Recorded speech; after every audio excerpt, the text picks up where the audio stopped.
The chair of the caucus of county directors of health, Dr. Okomo, is also here with us. We thank you so much for coming to be able to join us in this event. I also want Madam Waziri from the outset allow me to stand on protocols earlier established to once again thank WHO for this donation towards our elimination of non-tropical diseases endgame. We also appreciate the donation of the commodities to be able to bolster our system as part of the preparedness and response towards M.O.H. As today we have reported 13 cases of the M.O.H disease. 8 of those have fully recovered and have gone home. 4 are still admitted in hospital, and 1 patient passed on because he had a coexistent medical condition.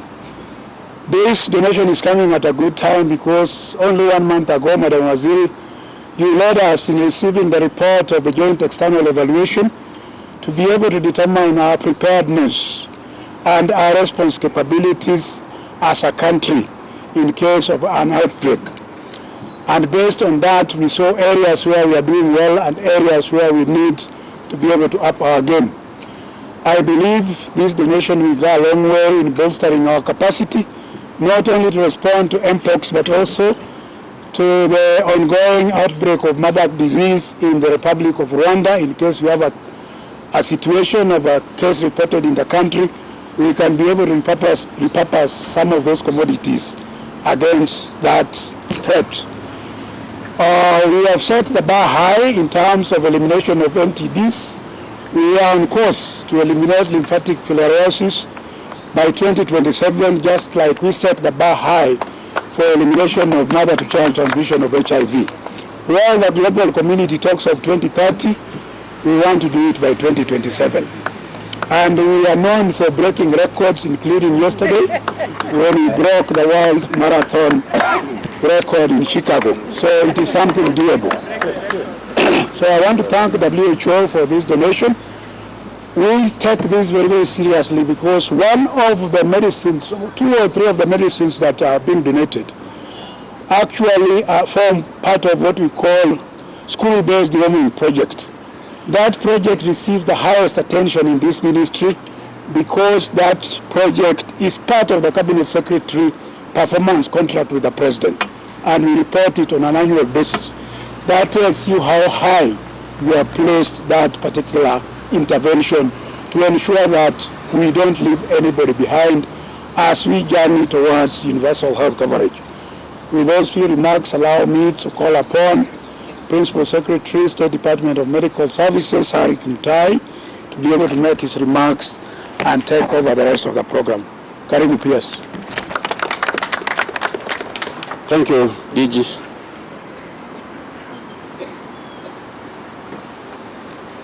Thank you, DG.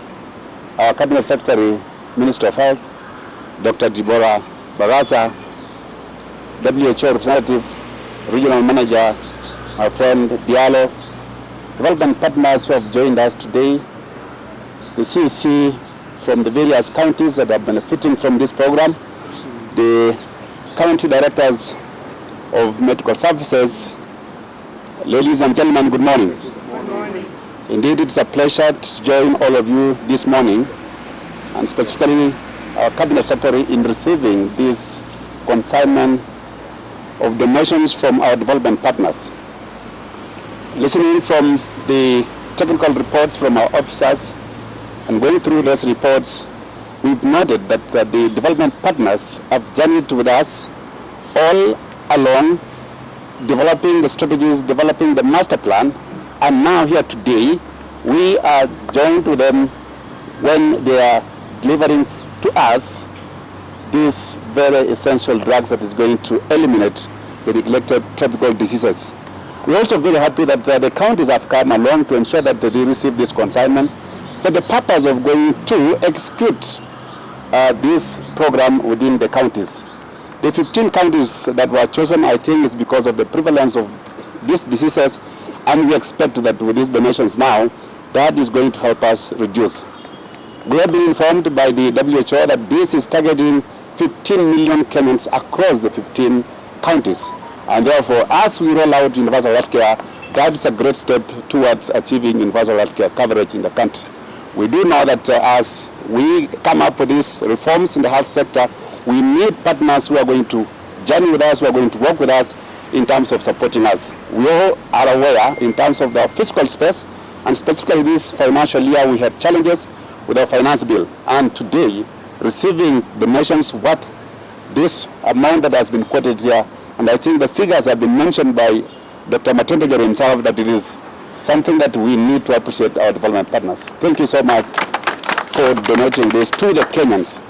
It is now my singular honor to invite our Cabinet Secretary, Dr.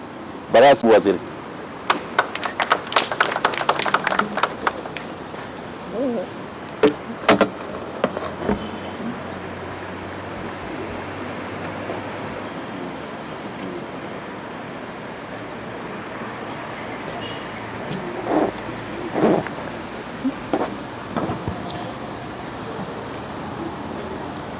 PS Medical Services, Mr. Harry Kimtai, Director General, Dr. M.O.H, WHO Representative, Dr. Diallo, USAID Representative, Dr. Ricardo, Council of Governors, the county government, my fellow waziris at county level, the media, implementing partners, including Dr. Ndirangu, Dr.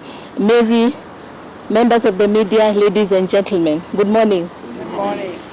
Today we come together to confront the pressing challenge of neglected tropical diseases in our nation. These conditions continue to affect millions of individuals, particularly, as has been said, the poorest and most vulnerable among us. It is our collective responsibility to ensure that no one is left behind in our pursuit of health and well-being. I would like to express our heartfelt gratitude to our partners who have supported us over the years in our effort to eliminate neglected tropical diseases in Kenya. Your commitment and dedication have made a significant impact on our progress.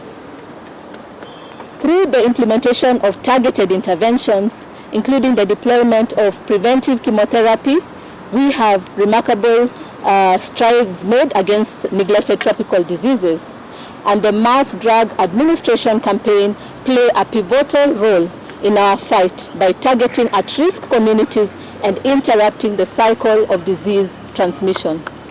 I would like to extend my sincere appreciation to the World Health Organization for their generous provision of essential medicines for NTDs. Thank you. CS for Health, representative of the WHO, partners who are present here, distinguished guests, and members of the press. Indeed, it is a privilege today to be part of what is happening here. We know that under the current constitution, service delivery is the responsibilities of the county government. As I stand here, Kilifi County is one of those counties that are affected by these neglected tropical disease, one of the 14 counties. And I would like to give my commitment and the commitment of the rest of those 14 counties that will continue working hand in hand, and we are really appreciative of the support and donation that is being flagged off today. And when it gets to our counties, we'll make sure that we do the work that is needed to work so that we can work towards the elimination of these diseases. Thank you very much.